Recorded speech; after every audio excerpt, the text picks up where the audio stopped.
La joyeuse cacophonie de la récréation du jeudi matin à l'école primaire Green Valley Elementary vola en éclats. Ce n'était pas aboiement joyeux d'un chien poursuivant un frisbee, ni le jappement amical d'un visiteur bien élevé en classe. Cet aboiement était un son brut, primal, une lame sonore qui tranchait l'air. Il était aigu, direct et absolument implacable. L'agent Tom Miller, qui se tenait près du bord de la cour de récréation en train de faire une démonstration de commandement K9, eut à peine le temps d'enregistrer le changement chez son partenaire. Shadow, son fidèle berger allemand, un animal habituellement stoïque et concentré, se transforma en un éclair de fourrure noire et fauve. Il ne se jeta pas sur une menace perçue parmi les adultes surveillants, ni ne chargea à clôture du périmètre. Il fonça, avec une intensité presque désespérée, vers une petite fille sans méfiance. Plus précisément, vers son sac à dos. Une vague de cris jaillit des enfants. Les enseignants, leur visage empreint de confusion et d'alarme, criaient, essayant de reprendre le contrôle d'une situation qui sombrait dans le chaos. Le bruit du tissu déchiré, une toile épaisse et du plastique bon marché cédant à de puissantes mâchoires résonna sur le bitume. Shadow, les crocs découverts non pas par agressivité mais avec une étrange détermination concentrée, déchira un sac à dos violet vif orné de papillons scintillants appliqués. Il était négligemment passé sur les étroites épaules de Sophie, une élève de deuxième année discrète et sans prétention, connue pour sa nature douce. Sophie se figea, petite statue au milieu du pandémonium. Ses grands yeux bruns innocents n'étaient pas fixés sur le chien, terrorisé à l'idée d'être mordu. Au lieu de cela, il reflétait une horreur différente, bien plus profonde, une terreur qui semblait aspirer l'air même de la cour de récréation, réduisant le monde autour d'elle au silence. D'un mouvement violent et efficace, le contenu du sac à dos se répandit sur le pavé crasseux. Une pomme à moitié mangée roula de travers. Une petite gourde cabossée s'éloigna en dérapant. Une girafe en peluche élimée et bien aimée, sa fourrure usée par endroits, gisait sur le côté. Et puis, une petite enveloppe pliée, sale et froissée, en tomba. Elle était tachée de quelque chose de sombre, un rouge brunâtre inquiétant qui semblait palpiter sur l'asphalte gris. L'enseignante de Sophie, Madame Albright, fut la première adulte à l'atteindre. Son visage était pâle, son habituel sourire chaleureux remplacé par un masque d'inquiétude. Elle se pencha lentement, ses mouvements raides de choc. Ses mains tremblaient visiblement alors qu'elle tendait la main vers l'enveloppe souillée. Elle était pliée plusieurs fois, son papier cassant et fragile. Les bords étaient effilochés, comme si elle avait été serrée fort, cachée, et peut-être pleurée pendant très longtemps. Avec des doigts maladroits, Madame Albright l'ouvrit. À l'intérieur, il y avait un unique morceau de papier de cahier froissé. Elle le déplia soigneusement. Ses yeux, légèrement agrandis par ses lunettes de lecture, parcoururent l'écriture enfantine et bouclée. Ses lèvres s'entr'ouvrirent. Puis, toute couleur restante quitta son visage. Elle vacilla, sa main volant à sa bouche comme pour étouffer un cri. Elle s'effondra lourdement à genoux, là, sur le bitume impitoyable, la note accablante toujours serrée dans sa main. Plus tôt ce même matin, les élèves de Green Valley Elementary vibraient d'une excitation presque électrique. L'unité K9 du service de police local était en visite dans le cadre de leur semaine annuelle des héros de la communauté. Ils avaient rencontré l'agent Miller, un homme amical aux yeux bienveillants. Ils avaient appris les incroyables capacités olfactives des chiens comme Shadow, comment leur fer aiguisé pouvait retrouver des personnes perdues dans des bois denses, ou trouver des objets cachés profondément sous terre. L'agent Miller avait même patiemment permis à quelques-uns des enfants les plus courageux de donner des ordres simples à Shadow. Assis. Reste. Donne la patte. Shadow avait exécuté chaque ordre avec une obéissance calme. Tout le monde avait adoré le grand chien intelligent et étonnamment doux. Surtout Sophie. C'était une petite fille menue, une âme douce qui parlait rarement à moins qu'on ne s'adresse directement à elle. Elle excellait constamment à ses tests d'orthographe hebdomadaires mais ne levait jamais la main pour répondre à une question en classe. Son compagnon constant et silencieux était Jerry la girafe. Elle l'emmenait partout en classe, au déjeuner, même à la récréation, bien calée sous son bras. Personne, absolument personne, n'aurait jamais pu prédire que la discrète et sans prétention Sophie serait la raison pour laquelle une ambulance et un convoi de voitures de police supplémentaires allaient bientôt déferler sur Green Valley Elementary, leur sirène hurlant en chant lugubre. Maintenant, Madame Albright était assise mollement dans l'environnement austère et stérile de l'infirmerie. Elle était pâle, encore visiblement secouée, un linge humide et frais pressé sur son front par l'infirmière scolaire inquiète. L'agent Miller se tenait à proximité, son expression sombre. La note déchirée et tachée reposait dans un sac de preuves en plastique transparent sur le petit bureau encombré. Il en avait lu le contenu une fois. Cela avait été plus que suffisant pour lui envoyer un frisson de glace sur le long de la colonne vertébrale. La note, écrite d'une main d'enfant mal assurée, disait « Il a dit que si je raconte, maman partira comme papa est parti. J'ai mis la photo dans la poche secrète de mon sac. Il la cherche parfois. S'il vous plaît, aidez-moi si vous trouvez ça. Je ne peux pas en parler. » Il n'y avait pas de nom signé en bas. Mais l'écriture tremblante et bouclée, la manière distinctive dont le S s'enroulait, était indubitablement déchirante, celle de Sophie. Dehors, sur un banc métallique froid sous le regard indifférent d'une fresque scolaire vibrante, Sophie était assise. Ses petites mains étaient agrippées à s'en faire blanchir les jointures autour du long cou en peluche de Jerry la girafe. Elle ne pleurait pas. Son visage était un masque vide, sans émotion. Elle n'avait pas émis un seul son, pas un gémissement, pas un soupir, depuis que Shadow avait déchiré son sac à dos, répandant ses secrets sur la cour de récréation. L'agent Miller s'approcha d'elle lentement, prudemment, comme on approcherait un faon effarouché. Il s'agenouilla, se mettant à sa hauteur, essayant de paraître non menaçant. « Et, Sophie, dit-il, sa voix délibérément douce et gentille. Tu te souviens de mon partenaire, Shadow, n'est-ce pas ?» Sophie ne le regarda pas. Son regard restait fixé sur un point distant, invisible. Mais ses yeux sillèrent presque imperceptiblement vers le chien.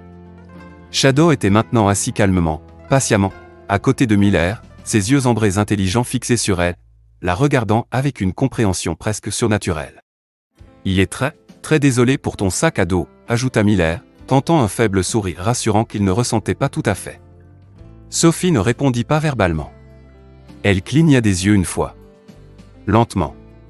Puis, un murmure, si faible qu'il fut presque avalé par le léger bruissement des feuilles dans les arbres voisins, s'échappa de ses lèvres. Il savait. Miller sentit un frisson profond lui parcourir la colonne vertébrale, malgré la chaleur du soleil de fin de matinée. Shadow n'avait pas simplement aboyé au hasard. Il n'avait pas été effrayé ou agressif. Il avait perçu quelque chose. Une odeur. La faible odeur persistante de vieux sang, peut-être. La signature chimique presque imperceptible d'un stress extrême, d'une peur chronique. Miller l'avait déjà vu, au cours de ses années de travail avec les K9. Des chiens comme Shadow, avec leur flair extraordinairement sensible, pouvaient détecter les traumatismes. Ils étaient comme des systèmes radars vivants et respirants pour la douleur et la souffrance inexprimée. Mais qu'un innocent sac à dos à papillons violets d'une élève de 2e année déclenche une réaction aussi violente, spécifique et publique d'un chien policier hautement entraîné. Ce n'était pas normal. C'était sans précédent. Et cette note. Cette note n'était pas une découverte accidentelle. Quelqu'un, une petite fille terrifiée et désespérée, l'avait placée là. Un message fragile dans une bouteille, jeté dans une mer d'indifférence, espérant contre tout espoir que quelqu'un, n'importe qui, le trouverait. En moins d'une heure, la mère de Sophie, Laura, avait été contactée et était arrivée à l'école. Elle se précipita à l'intérieur, essoufflée, ses cheveux blonds en désordre, tombant sur son visage.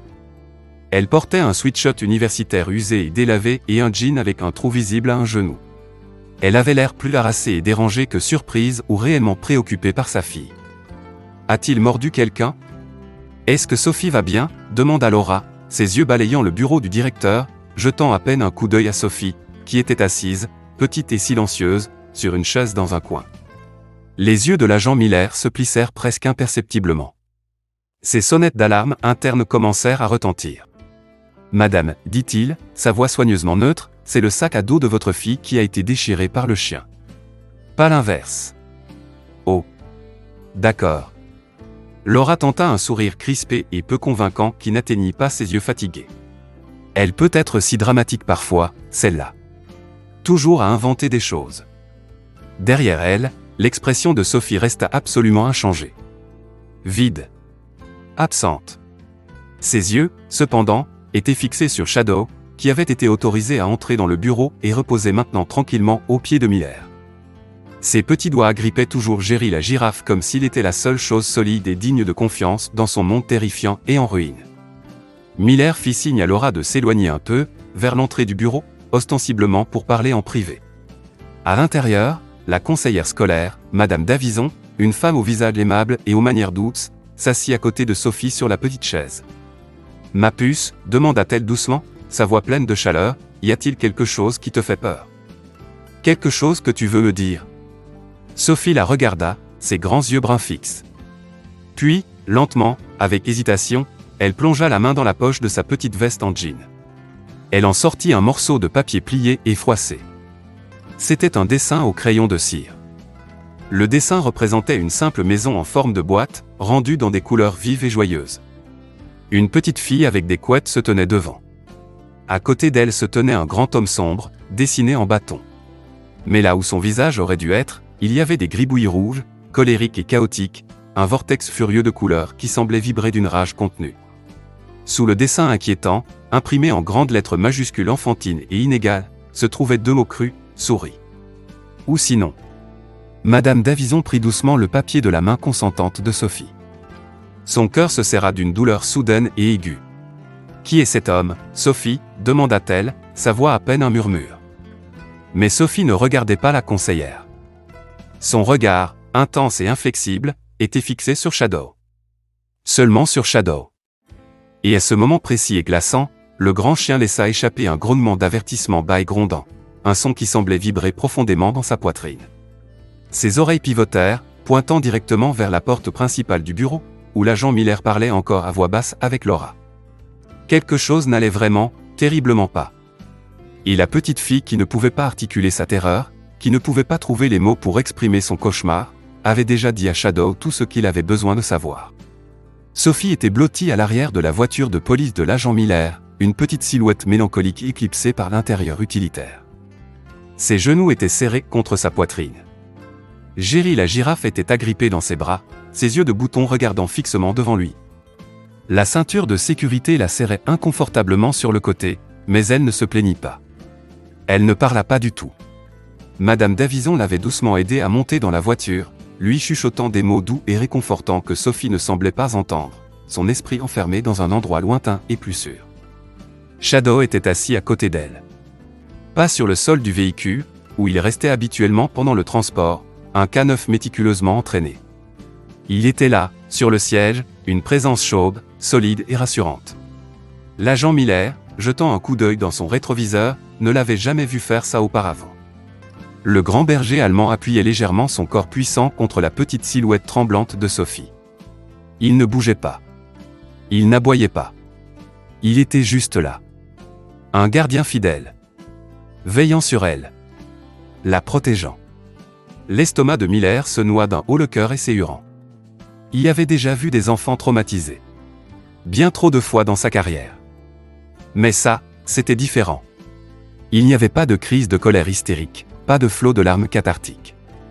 Juste une petite fille, recroquevillée et perdue, enveloppée dans un silence vaste, retentissant et terrifiant. Et un chien. Un chien qui, avec un instinct qui transcendait l'entraînement, semblait avoir entendu chaque mot non dit, chaque cri silencieux qu'elle ne pouvait se résoudre à pousser.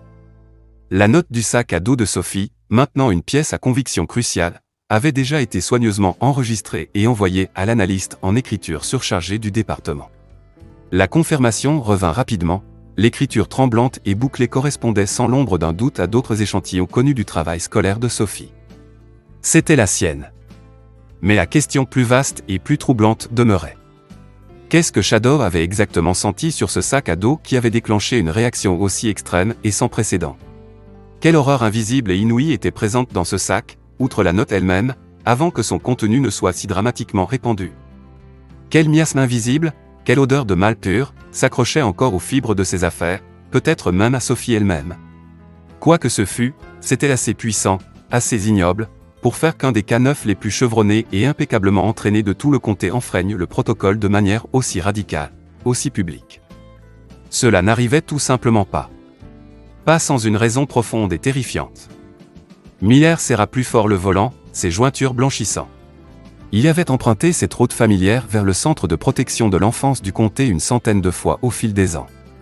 Mais ce voyage particulier lui semblait plus lourd, plus chargé d'un danger invisible. Non pas à cause d'une menace manifeste de violence physique, mais à cause du silence suffocant et glaçant qui émanait de la petite fille brisée sur sa banquette arrière. De retour au poste animé, une équipe spécialisée des services de protection de l'enfance était déjà rassemblée et attendait. Sophie fut doucement et soigneusement escortée jusqu'à une salle d'entretien spécialement conçue. Elle était petite, délibérément non menaçante et confortable, avec des poufs colorés et surdimensionnés, un éventail de peluches douces et câlines, et un éclairage chaud et indirect conçu pour apaiser. Une femme nommée Madame Carmichael, une assistante sociale chevronnée aux yeux bienveillants et empathiques et à la voix qui ressemblait à une douce brise d'été bruissant dans les Hautes-Alpes, se présenta. Sophie ne répondit pas. Elle n'établit même pas de contact visuel.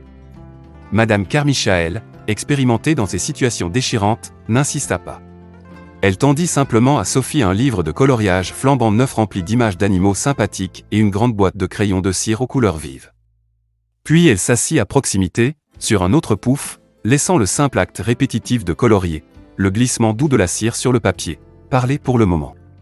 Dans la salle d'observation adjacente, caché derrière un miroir sans teint, l'agent Miller se tenait épaule contre épaule avec son capitaine, Mac Fields, un vétéran stoïque qui avait tout vu. Avec eux se trouvait le docteur Evans, une psychologue judiciaire respectée qui consultait souvent sur des cas difficiles impliquant des enfants. À travers la vitre spécialement traitée, ils observaient Sophie. Elle prit lentement, avec hésitation, un crayon de cire bleu vif et commença à colorier méticuleusement le ciel sur une image d'une ferme de dessin animé, sa petite main se déplaçant avec une précision laborieuse. Elle présente des signes classiques et indéniables de traumatisme complexe, dit doucement le docteur Evans, sa voix sombre, son regard fixé sur la petite fille. Et une répression émotionnelle sévère et prolongée. Elle ne se renferme pas parce qu'elle est têtue ou provocante, messieurs. Elle le fait pour survivre. C'est un mécanisme d'adaptation profondément ancré.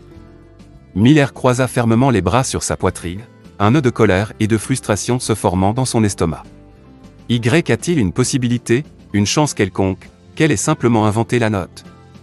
Une imagination débordante? Une tentative d'attirer l'attention? Le docteur Evans secoua la tête de manière décisive, sans la moindre hésitation. Absolument pas.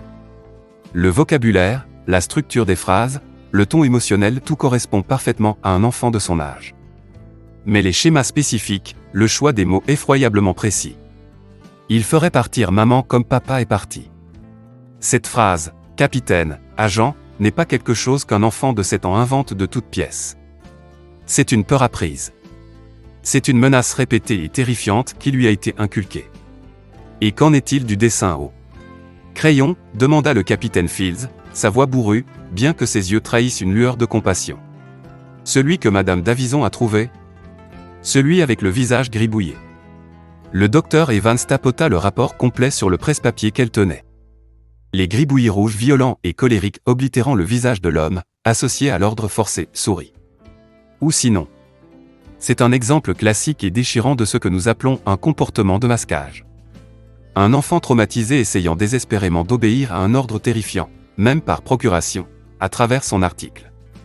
Elle dit essentiellement, à travers son dessin, « Regardez, je souris, je fais ce que vous voulez que je fasse. » Tandis que le rouge, la fureur chaotique des gribouillis, montre clairement, graphiquement, sa profonde détresse, sa peur et son agression réprimée envers cette figure menaçante. Cet homme, quel qu'il soit, la terrifie jusqu'au plus profond d'elle-même. Miller hocha la tête une fois, la mâchoire serrée d'une fureur froide. Nous devons reparler à la mère. Correctement cette fois. Et nous devons le faire maintenant. Le capitaine Fields soupira, passant une main lasse dans ses cheveux gris clairsemés. Elle esquive nos appels depuis qu'elle a quitté l'école ce matin. Prétend qu'elle fait des doubles services inattendus au restaurant. Nous allons devoir l'amener officiellement. Plus de demandes. L'expression de Miller se durcit comme du granit. Plus d'attente. Pas une minute de plus. Cette petite fille a attendu assez longtemps. Ce soir-là, alors que le crépuscule commençait à teinter le ciel de stries violettes et oranges, l'agent Miller, accompagné d'un agent en uniforme au visage de pierre nommé Peterson, frappa fermement à la porte d'entrée fragile d'une maison d'un étage, usée et délabrée, dans la périphérie négligée et oubliée de la ville. L'unique lumière du porche au-dessus de la porte vacillait de manière erratique, projetant de longues ombres dansantes. Un pot de fleurs en céramique fissurée gisait sur le côté sur les marches affaissées du porche, déversant de la terre sèche et morte comme une blessure oubliée. La mère de Sophie, Laura, ouvrit la porte lentement, prudemment. Ses yeux étaient assombris par une profonde fatigue que le maquillage ne pouvait dissimuler, mais sa voix, quand elle parla, était étrangement, presque troublante, enjouée. « Agent ? Est-ce que Sophie va bien ? Quelque chose s'est passé. » « Elle est en sécurité, Madame Miller, » dit l'agent Miller, son ton ferme mais scrupuleusement professionnel. Il utilisa délibérément son ancien nom de femme mariée, le nom sur l'acte de naissance de Sophie, le nom lié au père dont Sophie se souvenait avec tant d'affection. « Mais nous avons des questions plus sérieuses à vous poser maintenant. Et nous devons les poser à l'intérieur. » Laura hésita une fraction de seconde, sa fausse gaieté vacillant comme une ampoule mourante. « Bien sûr. Bien sûr. Juste, pouvons-nous s'il vous plaît ne pas faire ça ici sur le porche ? Les voisins, vous savez. » Elle fit un geste vague. À l'intérieur, la petite maison exiguë sentait faiblement, presque antiseptiquement, l'eau de Javel. Mais sous cette âpre couche chimique, il y avait autre chose.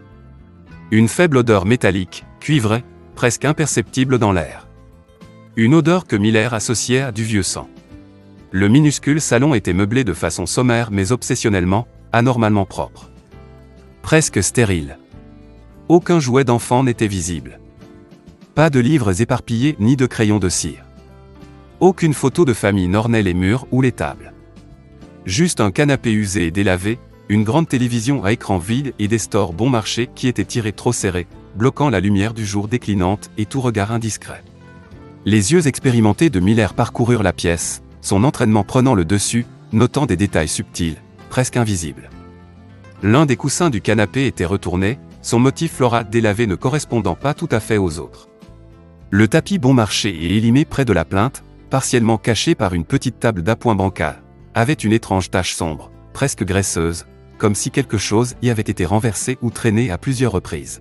« Nous avons trouvé une note dans le sac à dos de Sophie aujourd'hui, Laura, » commença Miller, utilisant délibérément son prénom pour établir un ton plus direct, moins formel et psychologiquement plus pressant. « Une note que votre fille a écrite. Elle décrit des menaces graves et continues. D'une figure masculine. Quelqu'un qui lui a dit de se taire, ou sa mère partirait, tout comme son papa l'a fait. » Laura croisa les bras défensivement sur sa poitrine, sa gaieté forcée antérieure complètement disparue, remplacée par une expression maussade, méfiante, presque rancunière. « Je vous l'ai dit à l'école. Elle a toujours été trop dramatique. Elle invente des choses. Elle a une imagination débordante. » Vous n'avez pas l'air très surprise par cela, Laura, observa Miller, son regard fixe, inébranlable, l'épinglant comme un insecte sous un microscope. La plupart des mères seraient horrifiées. Dévastées. Laura tenta un autre sourire forcé et cassant. Il n'atteignit même pas ses yeux froids et calculateurs. Sophie a une imagination vive. Elle tient ça de son père, je suppose. Il a toujours été un rêveur.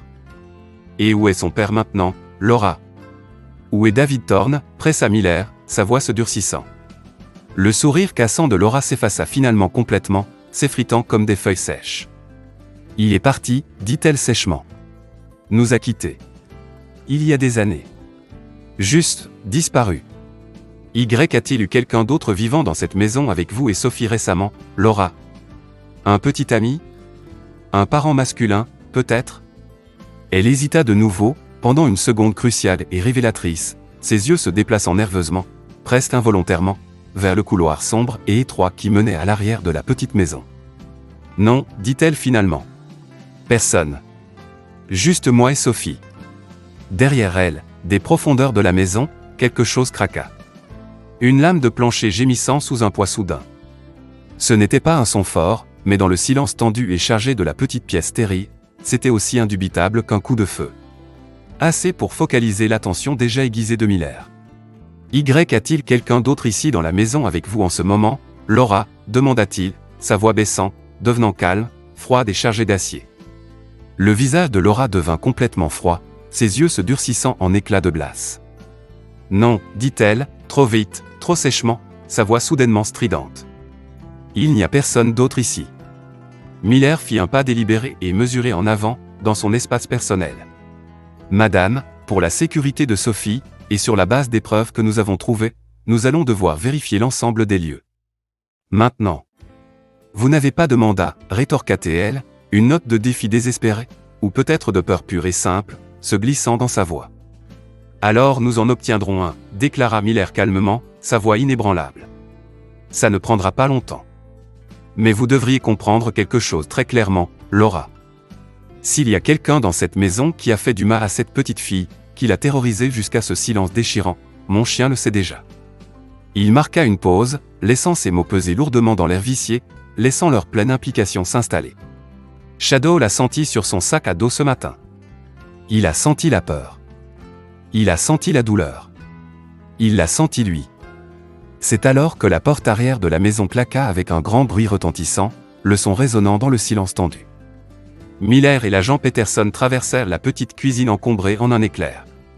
Une silhouette sombre, un homme, se précipitait frénétiquement à travers l'arrière-cour mal éclairée et jonchée de débris, se dirigeant à toute allure vers la lisière dense et sombre des arbres qui bordaient le fond de la propriété.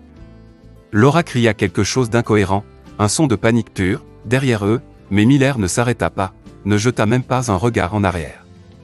Son attention était entièrement concentrée sur l'homme en fuite. L'homme était grand, étonnamment agile pour sa corpulence, et se déplaçait avec la vitesse de la terreur brute. Il était aussi clairement assez stupide, ou assez désespéré, pour avoir laissé le portail arrière déglingué grand ouvert dans sa hâte de s'échapper. Mais il n'avait pas compté sur l'unité K9. Il n'avait pas compté sur Shadow. Ils avaient amené Shadow dans la voiture de Peterson, la garant discrètement au bout de la rue. C'était la procédure standard lorsque la sécurité immédiate d'un enfant était potentiellement en danger, et Miller avait eu un très mauvais pressentiment à propos de cette maison, à propos de l'orator, depuis qu'il avait lu la note de Sophie. Le berger allemand, lâché par Peterson, jaillit du portail latéral de la propriété voisine comme un missile à tête chercheuse à quatre pattes et à fourrure, un unique aboiement profond et guttural s'échappant de sa puissante poitrine, un son de fureur pure et juste. Il intercepta l'homme en fuite juste au moment où il atteignait la lisière ombragée des arbres, le mettant à terre avec une efficacité rapide, exercée et brutale, ses dents trouvant prise sur la jambe fuyante de l'homme.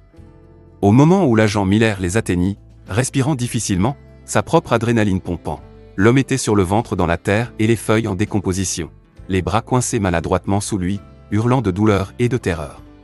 Shadow se tenait au-dessus de lui, grognant doucement, un grondement bas, continu et menaçant au fond de sa poitrine, sa tête positionnée près de celle de l'homme, un avertissement clair et tacite. Le visage de l'homme, illuminé par le puissant faisceau de la lampe de poche de Miller, était pâle, strié de saleté et de sueur. Sa lèvre était fendue et saignait là où il avait heurté durement le sol. Mais ce que Miller remarqua le plus, alors qu'il menottait rapidement et efficacement l'homme qui se débattait, c'était le tatouage grossier, délavé, presque artisanal sur son poignet droit. Un vieux nom en écriture gothique, Laura. Son nom, découvrirent-ils bientôt, était Greg. Greg Brigg. Le frère de Laura. Il avait un casier judiciaire long et sordide, 2 condamnations distinctes pour voies de faits graves, une autre pour possession illégale d'armes à feu. Pas d'emploi légitime actuel. Pas d'adresse officielle répertoriée. Mais il vivait, secrètement, furtivement, dans la petite maison de Laura.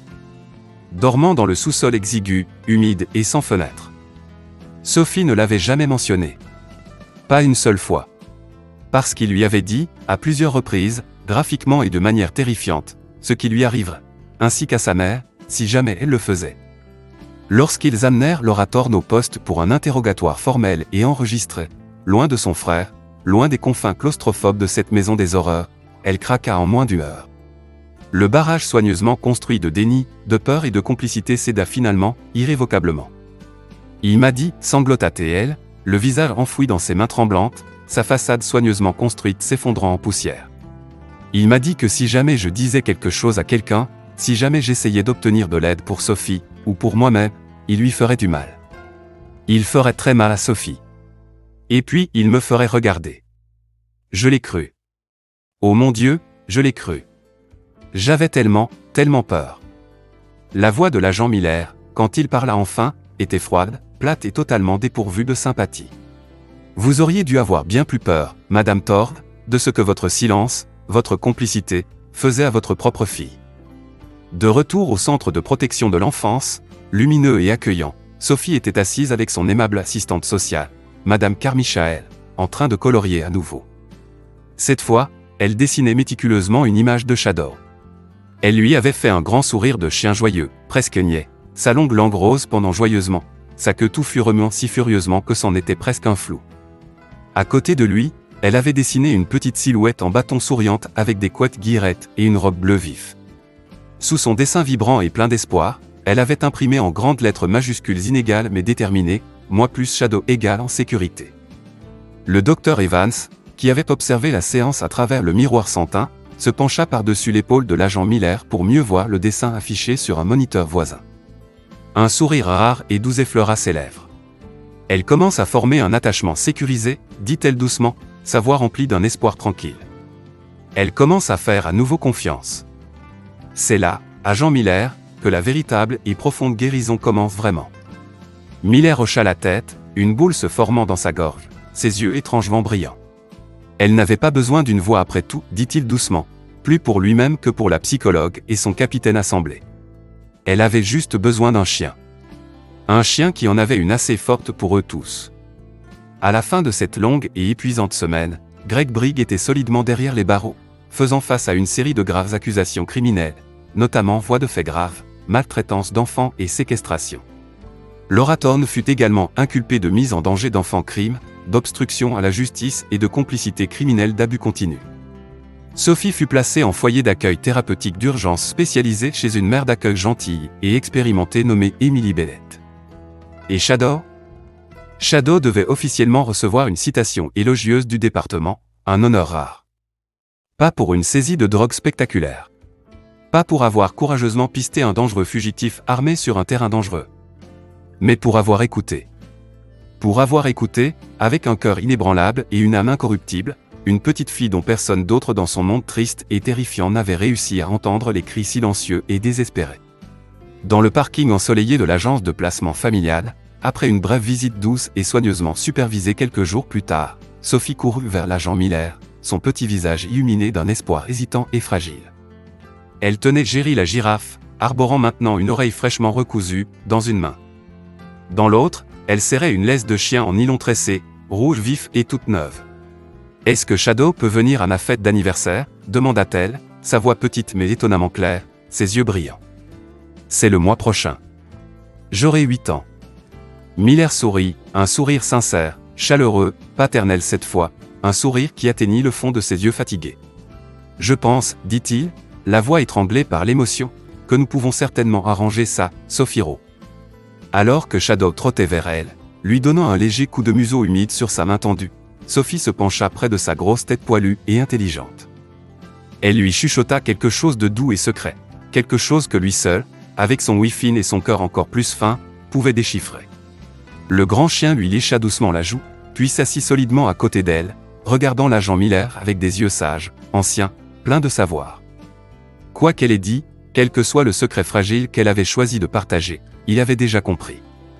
Il l'avait toujours fait.